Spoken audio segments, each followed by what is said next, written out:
Kanban boards can be a great tool in project management. There are a lot of different things that you can do with them to keep the project more organized and also to keep track of the workflow and what tasks need to be done and prioritizing them and things like that. So in our video today, we're going to talk about some of the benefits of it, and then there are also a lot of online Kanban board tools that you can use and templates that you can fill in and things like that. So we found a couple different ones, and we're going to talk about how they can be used specifically for the GlobalTreps project. Alright, by now you know what a Kanban board is, but now I'm going to tell you how to use it. So you have a Kanban board, and a Kanban board is made up of a few different things. So the Kanban board itself, and that encapsulates the whole project and usually breaks down the project into smaller tasks, and those would be called Kanban cards. And the Kanban cards are then placed in Kanban list or lanes, what have you, and that's usually the first lane is usually the to-do column. And this is where you put tasks that still have not been completed or no one's working on them yet. And the to-do column usually assign these tasks to people of the team, and once they're assigned to somebody on the team, that person will start working on them. Then you can move over to the next column, and that's usually the in-progress column. The tasks in this column are tasks that are being worked on by members of the team. And then once that member of the team completes that task, it goes to the completed column. And in the completed column, that's where the tasks that are completed are stored and are looked at, and if something wants to be changed to that task, then that task will be recycled back into the to-do column and go through the process again.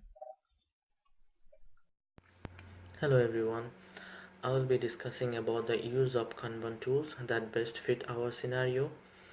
Ashok in India broke his wrist and there is no one to take care of the video editing which is due by 1 week. I would like to use Kanbanized model. It is entirely focused on lean collaboration and tracking. This will help track workflow and communication, notification about messaging in real time on the navigation helps team manage the constant workflow and communication. Manage rules also gives added flexibility to fine-tune permission on projects and tasks. Since we don't have much information, we cannot break down the task. Kanbanized model will help break it down, and all the member can access the project from different part of the world. Thank you. Okay, so today we're going to talk about the many features of Kanban boards and how to use them. First of all, Kanban boards is a project management program used to visualize your work. By doing this, you can have all different types of special features that you can add to the project as you go and make special lists and everything like that. So the first we're going to look at is the fact that you can actually move the Kanban cards from one list to another. For example, maybe you had start project in the to-do list, and then once that was completed, you would move it into the project done list. So that way you know what has to and what has not been done yet. The next thing that we would talk about is that you can actually assign specific cards to certain individuals. Say you want one individual to do this, then their name would be attached to that card.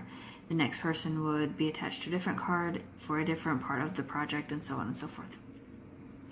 You can add notes and special discussions to each card. This helps visualize and really be able to tell what needs to be done in what step in the project.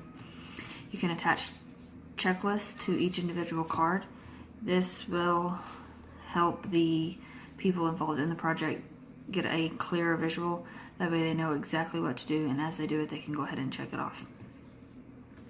You can include progress checklists within each card. This helps you, again, identify and visualize what is going on throughout the project and stuff like that. You can label and tag cards.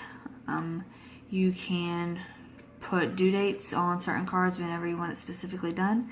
And finally, you can put all of the cards into a calendar. So say the project starts on September 1st and you want it to be completed by the September 30th.